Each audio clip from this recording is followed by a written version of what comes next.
law of effusion. Now, maybe you've never heard this word effusion before, but you may have heard the word diffusion. And so some of you know this word from bio. And so what we're going to be talking about is how gases move. And this is kind of a fun thing because we've all seen balloons before, and maybe as a kid, you thought that the balloon died once it deflated. Does a balloon die? Does it have living things inside of it? No, but my kids I know were like, oh, our balloon died. And the balloon doesn't die, okay? Does it have a battery inside that keeps it running? No. Do molecules stop moving? No. Not unless you're at 0 Kelvin, and we know that's not happening. So why is it that a balloon over time that first may look like this ends up starting to look like this? Why does that happen is the question. How many of you have thought about this before? Okay, why does it happen? Something's happening, and you may have a super balloon that lasts forever. I've had one before. So, I mean, I didn't know I was buying a super balloon, but I apparently was buying a super balloon because I thought that in a few days, the balloon that was stuck like at the ceiling would eventually come down. And months later, the balloon was still there, okay? So what is now we know that they're made of different materials, right?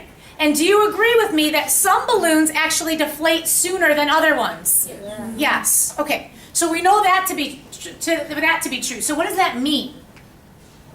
What do you think, how do you think that it is that some of them will deflate sooner than others? It's very simple. What's happening? There may be what in the balloon? Different gas. But let's say that you had it filled and it's just helium. You just have helium inside of there. What do you think about the actual balloon?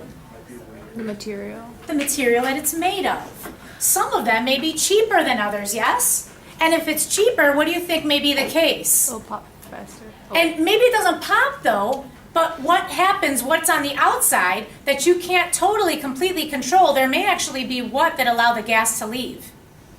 Holes. They're porous, okay? They try their best, and the more expensive of a balloon you get, you could actually get one that does last forever, where you fill the helium in, and it's so tight that those gaseous molecules cannot escape. But more than likely, you're buying a balloon where it is porous, okay? And so what ends up happening is gas effuses through the pores of a balloon. And so there's a man by the name of Graham, and he started studying this. And when he studied it, he found that depending on what gas you put inside of the balloon, some of the balloons actually deflated sooner than other ones did. And so someone mentioned the type of gas that you have, and that can make a difference. So it says gases will spread from areas of high concentration to low concentration.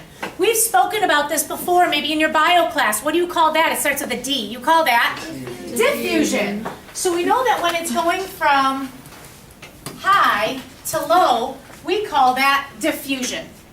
So now what we're going to talk about is this guy, Thomas Graham, who worked on this back in the 1840s, and he was working on measuring how gases leave through tiny holes.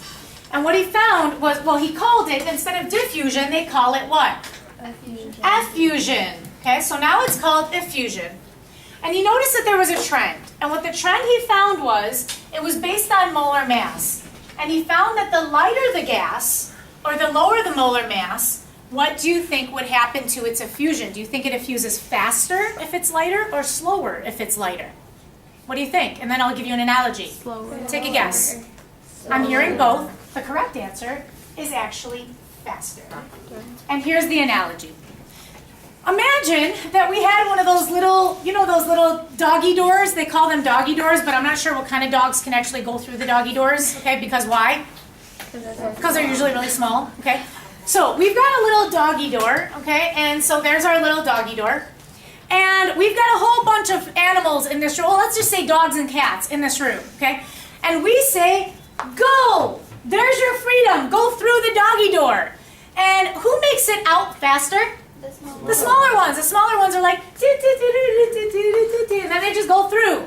Big dog, like a St. Bernard, comes in and he's like, and bumps into that, and what happens?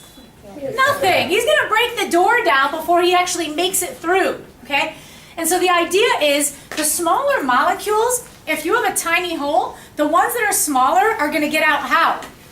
Faster, okay? Those are actually going to come through much faster than the ones that are bigger. And so what he ended up finding was there was an equation that he figured out where he could relate molecular weight to the rate of gas effusing.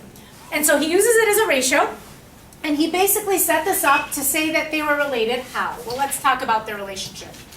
So the relationship, if we said that the lower the molecular weight was of the gas, okay, so this means that it weighs less, lower molar mass, what we said was it would have a faster rate of effusion, which means it's faster rate of escaping. Faster rate of escaping. How are these related to each other? Inversely. Inversely. Perfect. These are inversely related. And if they're inversely related, then what he ended up doing was he tried to figure out what equation would work where you could figure out the rate of one when you knew the rate of another one, or you could figure out the molecular weight of one when you knew the molecular weight of another. And once he found this pattern, he was able to turn it into an equation. And that's what he gave us. Okay? What he found was if you take your rate of A over your rate of B, then that's equal to the square root, and you can have one square root, it doesn't have to be square root over square root, it can just be one square root, of B over A. So how is this set up? Well, there's B, and where's the other B? On top. So they're actually opposite of each other. And here's A here, and there's the other A down there. So just to make sure you're aware of this, because someone raised their hand in a different class and said, I think you wrote it incorrectly, you switched them. They're supposed to be inverse, okay? It's supposed to be that way. Okay, so let's try this problem. It says to calculate the ratio of the velocity of helium atoms to neon atoms at the same temperature. So we're doing helium to neon. I'm going to tell you that on a quiz or on a test, every single time that I have a question like this on there, I get someone that comes up to me and says, I don't think you gave us enough information in this problem. I think there's a problem with it. And so my response is, no, I did. Take a look at your equations and maybe something will come up. You're not given any what? Numbers. And they're asking for the ratio of the velocity, which in this case here, they're really just talking about the rate. Okay? So we're talking about the ratio of the rates of helium to neon. So if you're not given any numbers, guess what you need to do? Look at the periodic table. Awesome. What we want is, we want helium to, so we're going to do a colon, to neon. We want the rate of helium to neon. That's what we're looking for. Okay? Now, what I want to make sure that you understand also is this could be a conceptual thing, and all you would need to do conceptually is say, what's the molar mass of helium? What's the molar mass of neon? Which one's evaporating at a faster rate? Helium's at a molar mass of 4.0, and neon's at 20.2, I believe it is. So which one's effusing faster? The helium. Okay. If it were a conceptual question, it would be that easy, but they want a ratio. So now we need to use some numbers. So first thing is, we're going to say rate of A, but we're going to call A helium, and it is important that you do that properly, because they're saying helium to neon. So we do want helium in the numerator. To the rate of B, which we're going to call B neon. Okay? And this is equal to, we don't know either of the rates, that's what we're trying to find. Okay? This is equal to the square root of, now don't forget, these flip. So what's on top? Neon is on top. B is on top. And which one would be on the bottom? Helium. Okay? So they are reversed. These are flipped. Okay? And this one's not square root on the left. This one is on the right. So now all we need is the molecular weight of each one of those. And so let's just confirm. Neon is 20.2. Okay? So neon's 20.2 grams per mole. And helium is 4.0 grams per mole if we stop at the tens place. And our molar masses cancel, our units cancel out there. What do you do in your calculator? Divide. But don't forget, there is a proper way of doing it, so I need to make sure that you try this because there are people that will miscalculate. Do not do square root of 20.2 over 4. If you do that, it will only do the square root of 20.2, and then it will divide it by 4, the whole thing. So what do you need instead? Parentheses, or you can divide and then square root it. And most of your calculators will do either one as long as you make sure that you put it in parentheses first. And what do you get when you do the 20.2 over 4 square rooted? 2.247.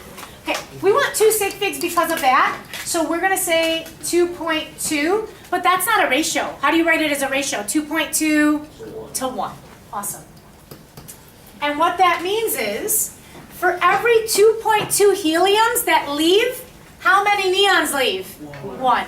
So that means that it's effusing. This is that much faster than the neon. Okay? All right, and then this next question. Now we are given the rates, and then we're given the molar mass of this letter A, and they want to know the molecular weight of B. So let's plug everything in that we know. So let's say rate of A here is 2.0 milliliters per minute, and they can use whatever units for the rate as long as they cancel out, as long as they're the same here. And B is 5.2 milliliters per minute, and that's equal to the square root. Remember, you need the square root on the other side. And what goes on top?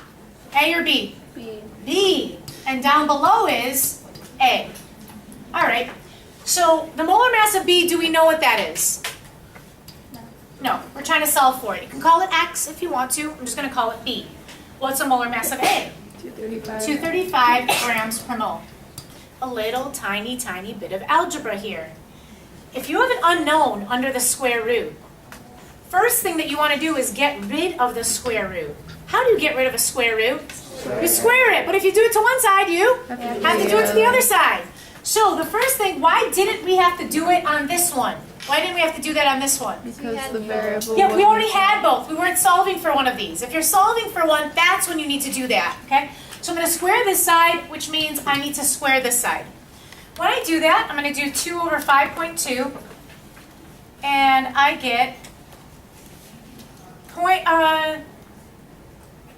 are you getting 0.15 with 2 sig figs? Yeah. So this is 0.15 is equal to, and now we've got square root of B squared, which is just B, divided by square root of 235 squared. Does that mean I have to square 235? No, because what does squaring a square root do? It just gets rid of the square root. So it's just 235 grams per mole. And I want B alone, so all I'm going to do is cross multiply. So B is equal to 0.15 times 235. And I got 35, does that sound right? Yeah. B is equal to 35, and if this is a molar mass, what are my units? Grams per mole. Grams per mole. Awesome. And so just to kind of take a look at one more thing before we end this. If we look at this here, what this is showing, these sets of balloons here, is we've got nitrogen inside of this balloon and helium in this balloon. And then they waited 48 hours to see what happened to the balloons. Okay, so after 2 days of having the balloons there, what do you notice about the helium balloon versus the nitrogen balloon? Helium got a lot smaller. In the same amount of time, the balloon's material was exactly the same. And what you can see is helium got a lot smaller faster. Why? Because helium is actually a lighter gas. Perfect. Helium's a lighter gas than nitrogen. Nitrogen's molar mass is what? We just figured that out. 28 grams per mole, and helium was only 4. And so this one's going to effuse at a lot faster of a rate. And that's Graham's law of